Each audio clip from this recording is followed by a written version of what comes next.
Fresh after the entire anime community had gotten over being wrapped up with blue string boobs, everyone was ready to let Hestia go and allow a new fad to take over. Apparently this call was heard as this hot summer season got invaded by the devil itself.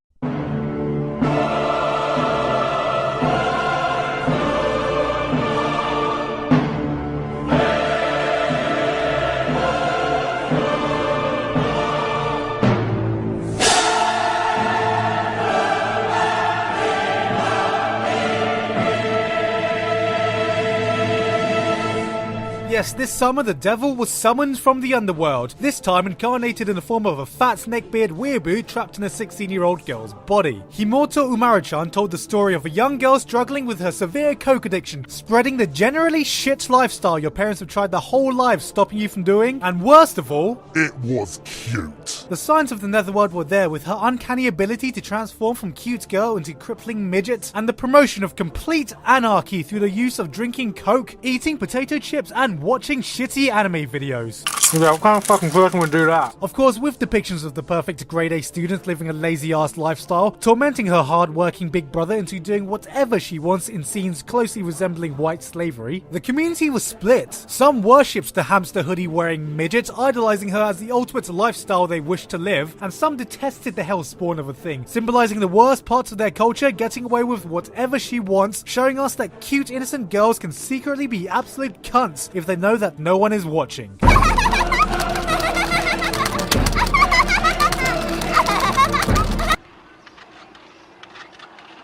You look like a faggot. While many see the show as just another harmless moe blob slice of life show, which it is, it certainly did succeed in becoming the fad of the week that everyone loved, hated, argued over, then immediately forgot about when the show finished airing. Let's hope it stays that way, and no one else takes notice so that the show doesn't continue to become a horrible influence to the masses more than it already has.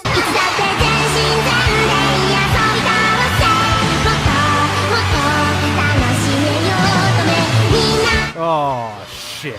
Elsewhere in the summer season, Dragon Ball saw the return of overly muscly men competing in the Constipation Olympics as Toei Animation revived the franchise with Dragon Ball Super. Toei were apparently so excited to make a good sequel, they even hired DeviantArt to animate an episode, resulting in some of the best fight sequences to ever be shown that definitely lived up to the original series.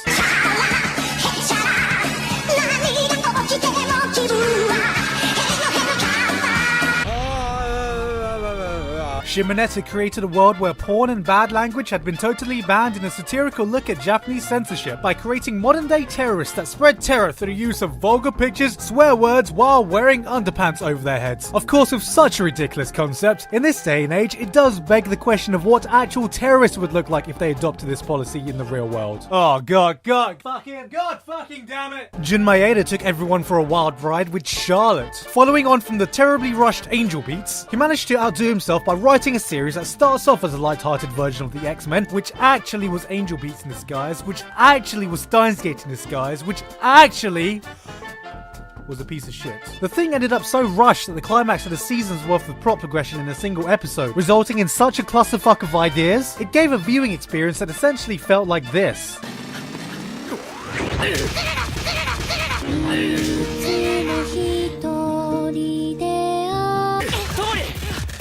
The virtual reality gaming trend continued as Overlord saw yet another poor sod trapped in a video game in, for fuck's sake, Sword Art Online, can you fuck off already? The show was the anime equivalent of the South Park Warcraft episode that saw a grown man beat on some helpless children, resulting in an entertaining watch I wouldn't mind seeing more of. Of course, when the show's done by Madhouse, who already owe us plenty of second seasons, you'll reach the last episode and realize they'll always end by setting up plot points for a second season like, yeah, you want this, don't you?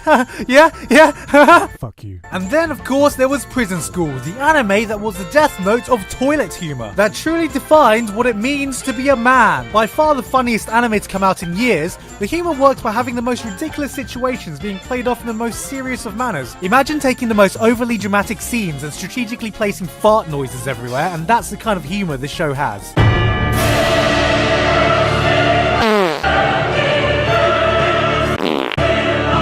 If you're into fancy adventure shows, Rocka no Yusha twisted that concept into a whodunit mystery detective story in Rocka no Stuck in a Fucking Temple for one bloody season. The show spent a whole season deducting a traitor from a group of 7 that had the entire anime community playing a giant game of Cluedo against each other. This built up to a huge reveal, only to get an ending that put us right back to square one in a moment that saw the entire viewership go, Fuck this game.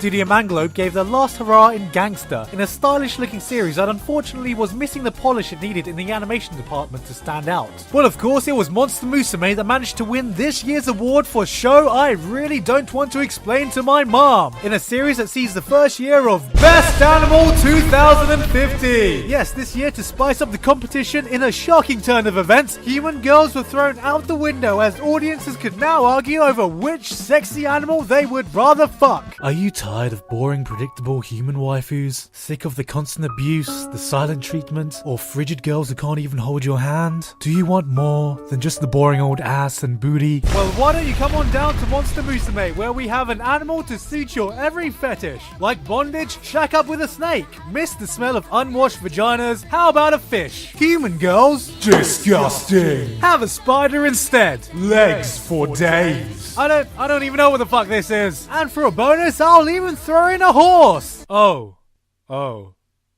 This is not what I meant. The good news is, even though you know it's fucked up, you'll still get an erection from watching this show. The bad news is, it's probably going to be shaped like a question mark. After the hot summer sun went away, people were still waiting for that one anime to blow them away. With a summer full of animal waifus, plenty of boobies, and the Antichrist in moe form, where was the one anime to unite the community together? Once again, saving anime. And just like that, we were introduced to the world's greatest one-hit wonder.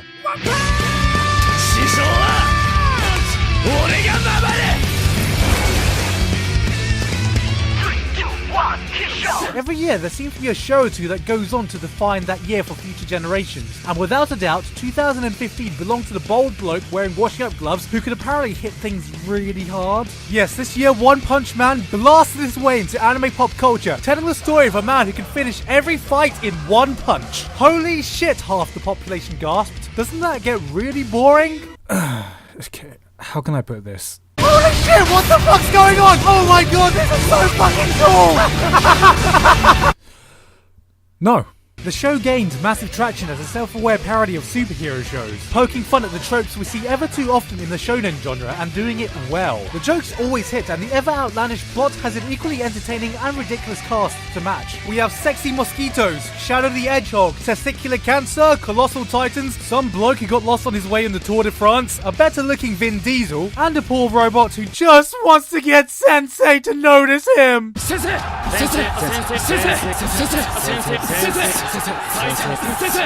If you also couldn't tell, the action in the show is outstanding, giving us some of the best fight scenes in recent memory. Everything about them has been designed to hype you up to no end. Heck, listening to the opening alone gives you enough energy to leap out your bed, drink gallons of Red Bull, and run 10 marathons punching every poor sod you pass along the way. Despite the entire community sucking the show's dick and hyping it up to high heaven, it's one of the few shows that mostly deserves the hype it gets, so I highly recommend you check it out, unless you're one of those people that hate anything that's popular and are like, One Punch Man is the most overhyped brand show ever!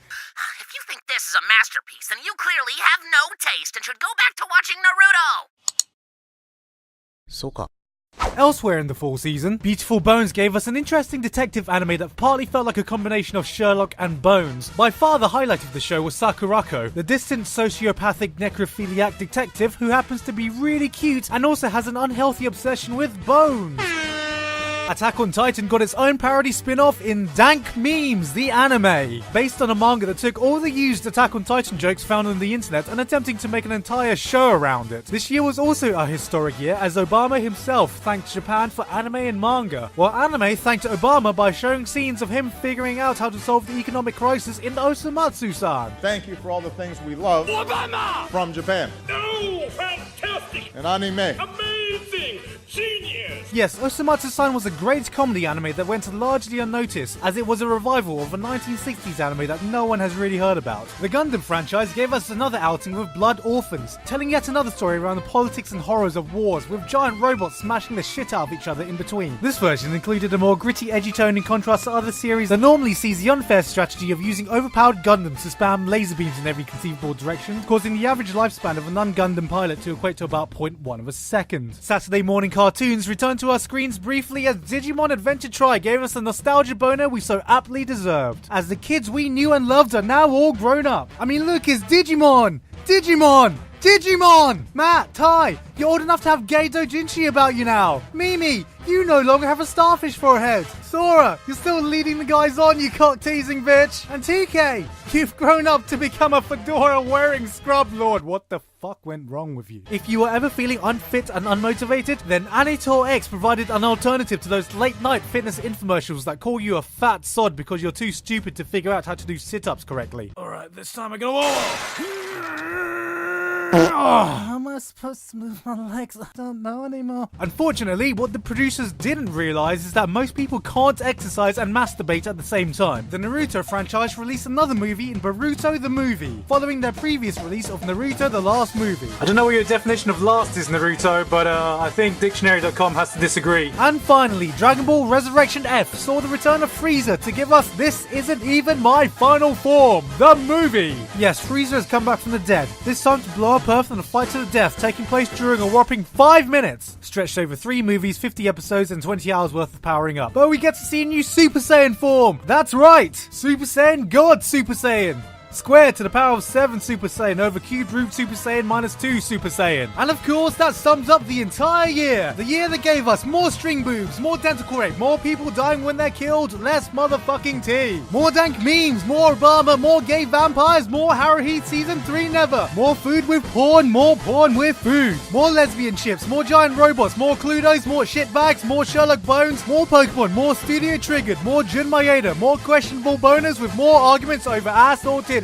More used underwear, more unlikely couples, more New York, more more staying alive, more Sword Art Online, more Final Forms, more people putting their hands up, and of course, more zero fucks given, man. I've been Gigug, that was Anime in 2015, and now...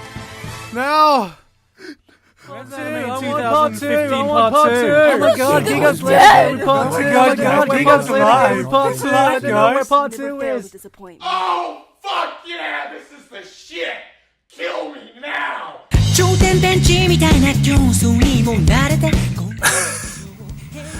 I don't even know what to say anymore. I guess I'm sorry I didn't get this video out when I said I would. No one has ever done that! Hey guys, it's Gigug here. I hope you enjoyed that video. If you're interested in any of the anime I talked about in that video, then I put a list in the description below. Most of them are also available on Crunchyroll, so you can go to crunchyroll.com/theanimezone for a free month of premium membership. So yeah, no real update from me this time. I'm still alive and kicking, but I do have a big announcement in the coming months. So, until then, I've been Gigug, and I'll see you guys next time.